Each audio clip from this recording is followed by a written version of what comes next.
Okay, so Who were you worried about? all Because right. this is okay.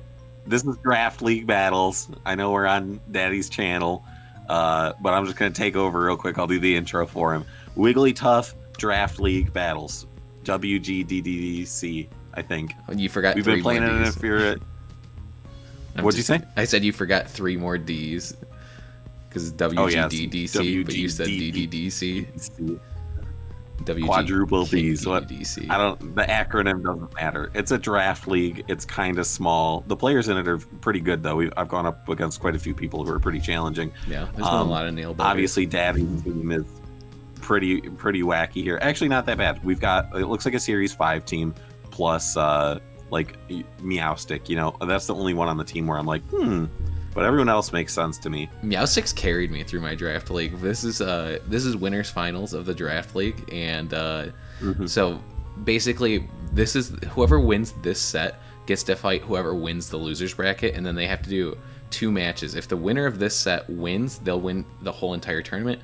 If they lose, then they have to rematch against that person one more time. So going up, their team had, I don't know how easy it is for you to see, but they had Hatterene, and this is organized by their like lowest speed to highest speed. They had Hatterene, Runaregis, Berserker, Corviknight, Hitmontop, Toxtricity, Goodra, Melodic, Rotom, Mo, Lucario, Darmanitan, Cinderace, and Weavile.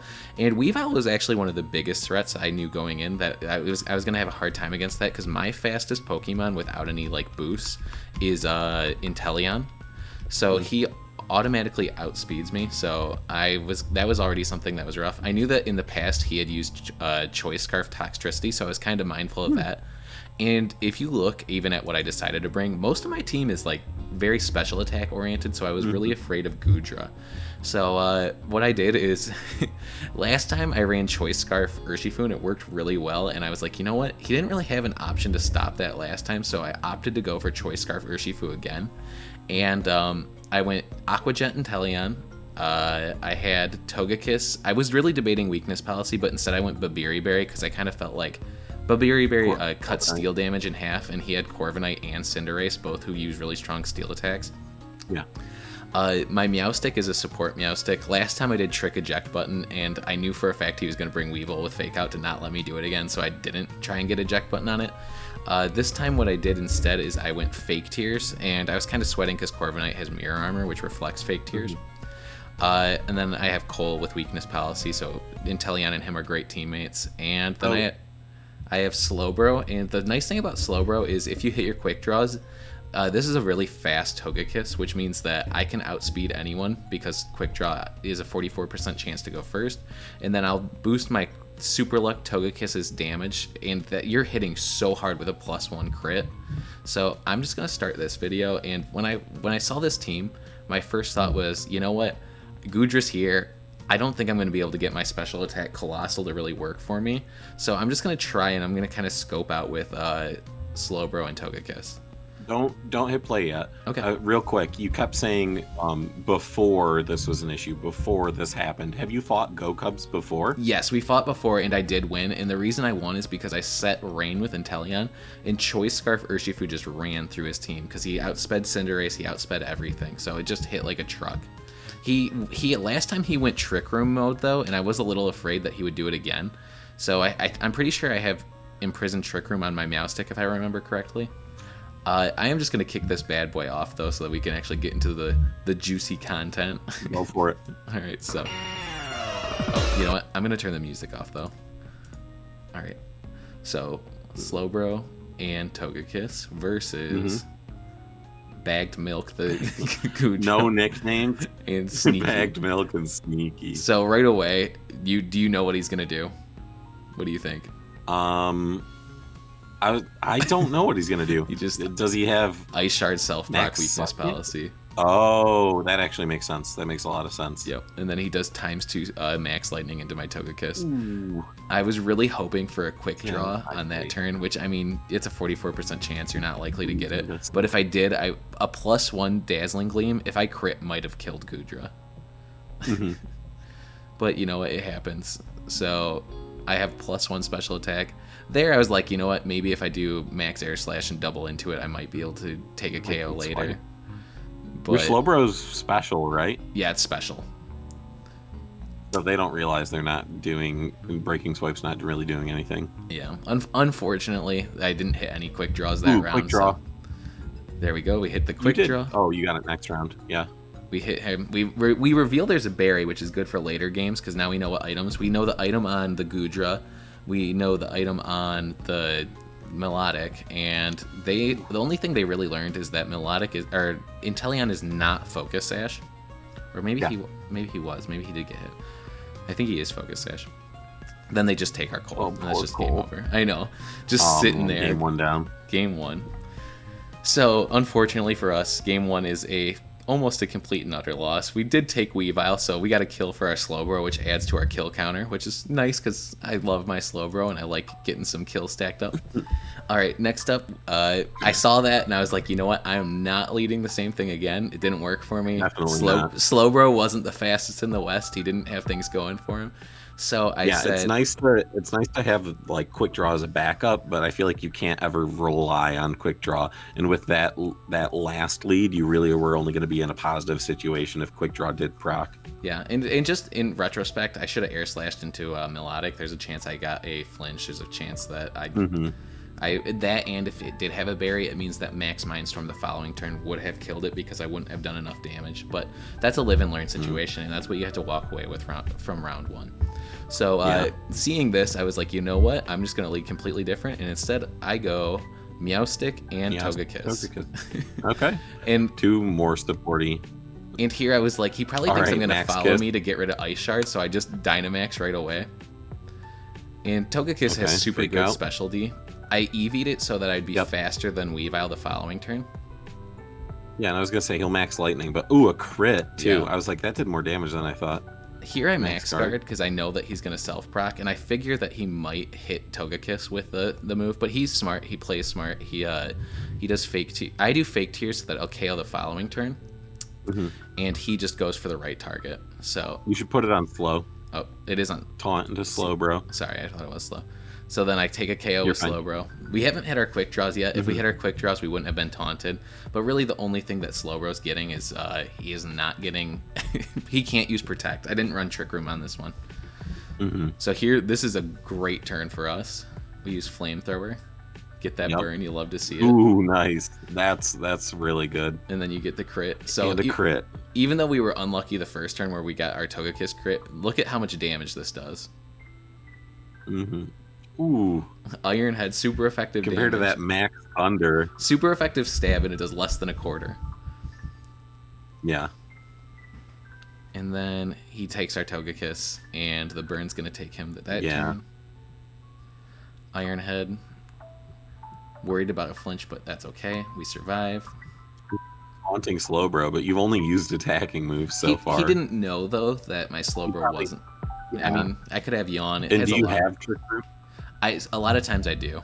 I got my Thunder Punch, my Chidori Bear. Alright, so he scalds, Shell Side Arm. And then we just finish this up with Thunder a quick Punch. draw. Choice Scarf Thunder Punch isn't bad. Yeah, nice. And it's kind of a mix-up. People don't really see it coming because it's like Urshifu usually runs the same thing next to Cole. Surging Strikes, Close Combat, Detect, Aqua Jet.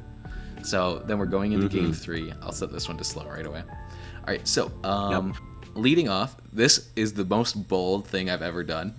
I lead Colossal and Urshifu. And the reason that's bold is my Urshifu doesn't have a way to proc the Colossal. This is just a bluff. All right, pause. Oh, yeah, you have Choice Scarf, so you're not going to run Aqua Jet. No. That'd just be silly. So you could, but, like, Surging Strikes is going to kill yourself. Yeah, exactly. Like, I have no option to proc myself here, and I'm like, maybe just the fear of it will make them target Urshifu, and I can get some big damage, set up Vocalith, or just do something big in the end game, you know? Okay, so my thought process here is that he's definitely going to fake out into Urshifu, assuming that you have Aqua Jet, right? And then he's going to do, like, would he max Corv in front of Colossal? I wouldn't think so. I don't know. I don't think he's in a great position either, other than the fact that he got the attack drop on Urshifu, but Surging Strikes is going to make that not happen. So my thought process is you're either gonna just no, you wouldn't max Urshifu either because you got the attack drop, and you're not gonna say. Well, I don't know what you're gonna do. Maybe you do max him. Go ahead. Well, okay, so yeah, I'm like he has to fake out Urshifu and waste a turn there, and that's not what happens. Nice. He switches with a melodic, great switch, and he uses. Oh, does he close combat? Drill run into Colossal and a crit. Yeah, and a crit. You got unlucky with those crits. I mean, I got lucky the other game too, though, so it worked out. So Max Flare, Max Flare sets Sun, which is great because that means that one. I'm gonna pause. It means one, he can't use water type moves and KO me probably at this range because I mean it's Colossal under the Sun in Dynamax, and then two. Yeah, and your specialty is not bad. I mean, it's 4 times, but you're. You also have redirection. I think that drill run actually worked in my favor. I'm going to be honest because he outsped me. I got my weakness policy. I got to do big damage like to a melodic. That was a fire type move that did half of its health. And then the Hitmontop.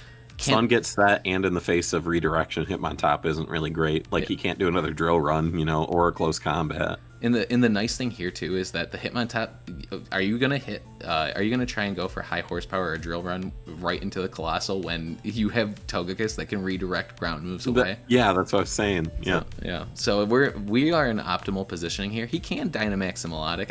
I really don't think that's a bad call. But then we have our Urshifu, who if he sets up water for us, sets up the rain, we're going to be doing big damage with our Surging Strikes. Totally. All right, so I'm going to press play. I'm going to go through here. He protects. I use Dazzling Gleam, and we get a pleasant surprise. We find out it's eject button, so that Hitmontop loses its turn. It can fake out us later, but... All right, so we use Vocal. Yeah, last turn in Dynamax, right? So really, that was Vocal just damage. Yep. That was just a positive turn for us. They got their berry, so they're actually at more health than when they started, so that's nice. I hard switch because I figure he's going to go for an electric move. And then... Yeah, or poison. The magic of EV. Oh my gosh. I made my Colossal extra bulky, so it paid off. I don't think the crit mattered there. So he activated Steam Engine, which means that we have times 4 speed, and we are now the fastest thing on the field. Yep. Oh man. And you can Heat Wave now? Yeah, I can Heat Wave. So we know he has Fake Out. So what I do is I say Protect, and then I say, you know what, this Melodic's kind of looking nasty. Let's just yawn it. Let's put it to sleep. Not worry about it. And then... No, that's a great move, honestly. You got Urshifu in the back still. I actually realized that I made a terrible mistake in not attacking the gym teacher, the Hitmontop, because he usually runs Mach Punch. So... okay.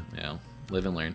That makes sense. I say, you know what, we're just going to KO the Hitmontop. But we're not in a bad spot. We have 3 Pokemon to their 3. They have their Dynamax, but our Meowstic knows Yawn. Oh, no, they only have 2 Pokemon. And we know that the Melodic's already eaten its berry, so we're in a pretty good spot. Or at least we're not in a bad spot. Yep, Yawn the max in Corviknight. Oh, okay, really? So, I mean, yes, you're not going to take Corviknight down this turn, but I just worry about the Airstream kill. Yeah. Ooh. I made my Urshifu a little bit bulkier than a normal Urshifu, so that really paid off. A swap out. Oh yeah, you're scarfed into Thunder electric. Punch. So I mean, that's not bad against Corviknight. That's good, but I didn't want to risk paralyzing him because if I paralyzed him there, it would be game over. So it was like a double switch. That's a good point. Especially because look at how little damage you do to a Dynamax Corviknight. That's true. You got to wait for him to come out of it. I would just be fake tearsing here, right? While he's asleep, so that you can start hitting him with Heat Wave. Oh, you're so right. So Ironhead does a lot of damage. In that turn away. It's okay. I've talked to other people and they're like, "Why didn't you try it?" I was like, "Because I don't really gain anything." I could have yawned there, but I thought to myself, I was like, "There's 2 more turns. If I yawn here and he falls asleep and I don't KO, then he could he could roost. He could do anything. If he roosts, then I use yawn. If he doesn't roost, then I you know what I'm saying. I just keep going." Yeah, that's the thing with Corviknight. Like I always, whenever I run him, I play him as a win condition, and we're helping James build this team over the past few weeks. It really just I've seen his Corviknight win so many games 1v4. Like if it gets big enough, you can't do much against it unless you have Haze or some other stat resetting move. Without healing, he survived for so long. He was like, okay, he really is. It was just him versus 3 of my Pokemon, and he takes out the Togekiss, if I wasn't choice scarfed, he would have been +1, so he would have taken out my Urshifu. And honestly, at that little bit of health, I don't know that 2 expanding forces would have killed him. So if he had any form of healing, he might have just won that. Oh no, set. I don't think it would have. No. It doesn't look like it was doing enough. Yeah. So it was super close set, super fun. I look forward to playing him again, whether it's in the final bit of the bracket or just in the future. Good times. All right, so with that, we're going to finish this one up, and we're going to start recording the next one. So we'll watch Austin's set now. So all right.